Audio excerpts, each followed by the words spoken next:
Imagina a seguinte cena: liderar um ataque corporativo impiedoso no Twitter, destruindo a reputação de uma lanchonete familiar para uma audiência de milhões de seguidores. Uhum, o que já é uma loucura. Exato. Mas aí, 5 minutos depois, tá chorando no chão da própria cozinha porque deixou um bolo queimar no forno. E chorando porque, no fundo, não sabe como vai dar conta da prova de biologia avançada de amanhã de manhã. É um contraste muito absurdo. Bizarro, né? Beira o ridículo, mas olha o retrato perfeito de como o colapso de contexto opera na nossa era digital. E hoje, a nossa imersão vai dissecar exatamente essa dinâmica. Com certeza.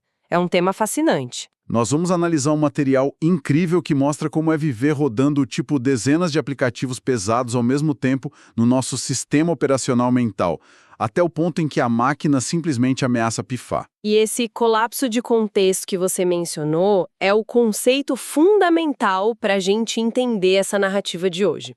Porque pensa bem, antes dessa hiperconexão toda, as pessoas podiam compartimentar as vidas delas de uma forma quase cirúrgica. Sim, gavetinhas separadas. Exatamente. O seu comportamento na escola não cruzava com seu comportamento em casa, que, por sua vez, não esbarrava na sua vida social do fim de semana. Cada lugar tinha o seu papel. Isso, mas quando a gente insere as redes sociais nessa equação, essas paredes simplesmente desabam. Todos esses públicos colidem num espaço só, e isso exige uma ginástica psicológica que é exaustiva. Totalmente exaustiva. E o campo de testes perfeito para a gente entender essa exaustão é a vida de dois adolescentes do nosso material, a Pepper e o Jack. Ah, os dois são um exemplo perfeito disso. Né? No mundo físico, de tijolo, cimento e tudo mais, os dois estudam na Stonewall Academy. É uma escola de elite hiper competitiva lá em Nova York. Onde a pressão já é enorme por padrão. Sim, mas no mundo digital, as trajetórias deles estão prestes a colidir frontalmente e de duas maneiras caóticas e muito inesperadas. Porque a gente tem de tudo nas nossas fontes de hoje. Tem mesmo, é uma montanha de informações. Desde uma guerra viral e brutal no Twitter entre uma rede gigante de fast food e uma lanchonete de bairro, até conversas profundamente íntimas e vulneráveis. Conversas que estão escondidas num aplicativo de mensagens anônimas. E o que torna a análise desse material tão rica é que isso vai muito além de uma simples historinha sobre adolescentes na internet. Ah, sem dúvida. Funciona quase como um estudo sociológico em miniatura, sobre mecanismos de sobrevivência nesse nosso capitalismo atual, sabe? E sobre como os mundos online e offline se alimentam muitas vezes de forma parasitária. A internet atua como um confessionário e, ao mesmo tempo, como uma arena de gladiadores. É, uma arena onde não tem piedade. Então, o fio condutor da nossa exploração de hoje, o convite à reflexão para quem nos acompanha é o seguinte: quantas versões de nós mesmos a gente cultiva diariamente só para dar conta do recado? Uma excelente pergunta. E mais, a máscara que muita gente usa nas interações online serve para esconder falhas profundas ou, numa ironia super perversa, é o único espaço seguro onde a verdadeira essência pode respirar. Nossa, isso é muito profundo. Porque para desempacotar isso, a gente não pode olhar só para a tela do celular. Claro que não. Tem que ir para a raiz. A gente precisa entender o vácuo que empurra essas pessoas para lá, em primeiro lugar. Precisamos mergulhar nessa panela de pressão que é o mundo real. Então vamos para essa panela de pressão. Nas nossas fontes, a primeira imagem da Pepper é de puro caos. Para quem está ouvindo a gente visualizar, ela está na cozinha do apartamento dela, em Nova York, literalmente assando o que ela batizou de bolo monstro. E não é uma receita bonitinha de Pinterest, não. Não mesmo, é uma gororoba desesperada. Ela mistura massa de bolo de confete, brownie, cookie e rolos de canela, tudo junto. Que, aliás, acabou de virar carvão no forno dela, enchendo o lugar inteiro de fumaça. Exato, e o ponto é, ela não está cozinhando por prazer. A Pepper está ali porque essa é a única forma física que ela encontrou para materializar e tentar engolir a própria ansiedade. E esse bolo que Imadel é a metáfora perfeita para a falha do sistema dela. A carga cognitiva que a Pepper carrega é um negócio absurdo. É de enlouquecer qualquer um. Para começar, ela recebeu um apelido nada carinhoso dos colegas, que é Barbie Melhor Aluna. Que peso, hein? Muito. Além disso, ela é a capitã interina da equipe de natação, tá super sobrecarregada com o clube de debate, tem provas de biologia e estatística avançadas batendo na porta e ainda mira uma vaga hiper concorrida na Universidade de Colômbia. É o currículo da perfeição forçada. E por trás dessa fachada acadêmica impecável, existe um isolamento geográfico e emocional terrível. Ela se mudou de Nashville, que é onde ela tinha raízes profundas, uma comunidade orgânica, amizades inatas. E em Nova York a coisa muda de figura. Completamente. Lá, a vida dela encolheu para uma bolha de 7 quarteirões ao redor da escola. Ou seja, o espaço físico diminuiu, mas a exigência explodiu. O material que a gente analisou descreve a cultura dessa escola de Nova York quase como um ecossistema hostil. Não basta você ser brilhante, é preciso aniquilar a concorrência para não ser aniquilado. É a cultura da hipercompetitividade levada ao extremo. E do outro lado desse abismo, a gente tem o Jack. A realidade dele é uma engrenagem que roda numa velocidade diferente, claro, mas que moe com a mesma força. Com certeza. Se a Pepper está no topo de uma montanha congelante e solitária, o Jack está no fundo de um vale escuro, tentando escapar de uma sombra gigantesca, que é a sombra do próprio irmão gêmeo dele, o Ethan. E o Ethan, gente, personifica aquele ideal moderno do Troy Bolton, sabe? Ele é bom em absolutamente tudo. E o pior, ele parece não fazer o menor esforço para isso. O que irrita qualquer mortal. Totalmente. Ele é presidente do Grêmio, capitão da equipe de saltos ornamentais, disputado pelos professores.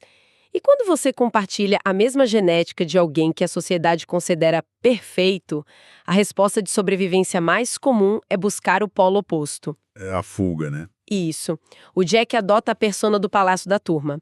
Já que ele não consegue competir no mercado do mérito acadêmico com o próprio gêmeo, ele muda a moeda de troca. Ele passa a operar no mercado do alívio cômico e do cinismo. Só que tem um problema sério aí. O cinismo do Jack não paga as contas de casa. E é aí que o buraco familiar dele se revela muito mais dramático no material. A situação financeira deles é bem complicada. Muito. A lanchonete da família, que é o ganha-pão deles há gerações, está sangrando dinheiro. As filas sumiram, o público fiel envelheceu e o pai do Jack é teimosamente e orgulhosamente analógico. Ele não quer saber de internet. Zero. Ele recusa qualquer intervenção digital e aposta a sobrevivência do negócio exclusivamente no modelo boca a boca. O Jack passa a tarde inteira no caixa assistindo o dinheiro acabar. Uma tortura silenciosa? E ele tem plena consciência de que os pais estão sacrificando a própria aposentadoria para pagar a mensalidade estratosférica dessa escola de elite para ele e para o irmão Estrela. E tem um choque de classes e trajetórias embutido nessa dinâmica que é muito fascinante de observar. De um lado, a mãe da Pepper tirou a família do sufoco financeiro, transformando uma lanchonete de bairro num império global de fast food. Um baita sucesso corporativo. Sim, mas o preço desse crescimento corporativo foi a fragmentação familiar. A coisa culminou num divórcio e numa mãe extremamente ausente. Enquanto do outro lado, o pai do Jack manteve a estrutura familiar coesa, super tradicional, mas essa recusa em evoluir, essa estagnação tática está literalmente levando a família à falência. sabe a analogia que me vem à mente? Lendo isso tudo, esses dois personagens operam como máquinas de altíssimo desempenho, mas sem nenhum sistema de resfriamento. Nossa, é exatamente isso. É como se alguém tivesse ido lá e soldado a válvula de escape do mundo físico deles. A Pepper não tem direito de falhar porque a mãe investiu a vida inteira para inserir ela nessa elite nova-iorquina. Uma pressão imensa. E o Jack não pode falhar porque ele é testemunha ocular do colapso financeiro do pai, mas não pode consertar as coisas sem ferir o orgulho do patriarca. E é vital a gente notar que não é só a cultura hipercompetitiva da escola que o sufoca. A grande vilã dessa história é a completa ausência de um espaço seguro para vulnerabilidade. Eles não têm com quem conversar abertamente. Não tem. O custo social e financeiro da honestidade no mundo físico deles é impagável. Se a Pepper disser em voz alta que não quer ir para a Colômbia, todo o sacrifício da mãe vai parecer inútil. E se o Jack usar os talentos que ele tem de programação para modernizar a lanchonete à força? Aí ele destrói a ilusão do pai de que os métodos de antigamente ainda são suficientes. O silêncio, para ambos, é um ato de preservação puramente emocional. O que cria o cenário perfeito para fuga massiva em direção ao mundo digital. É por não conseguirem respirar no mundo real que eles constroem trincheiras no virtual. É o único caminho que sobra. E aqui a história dá uma guinada incrível, porque entramos no universo do aplicativo Doninha e na guerra corporativa que viralizou no Twitter. Vamos dissecar esse aplicativo primeiro, o Weasel, ou Doninha. O Jack é secretamente um desenvolvedor de software brilhante, tá? O cara é um gênio não reconhecido. Isso. E cansado daquele ambiente transacional da escola, onde as pessoas valem suas notas ou seus sobrenomes, ele constrói um aplicativo de mensagens anônimas com a geolocalização travada só para os arredores do colégio. Uma ideia muito subversiva. É uma subversão interessantíssima. Ele usa a tecnologia hipermoderna para tentar resgatar uma conexão humana que é quase primitiva.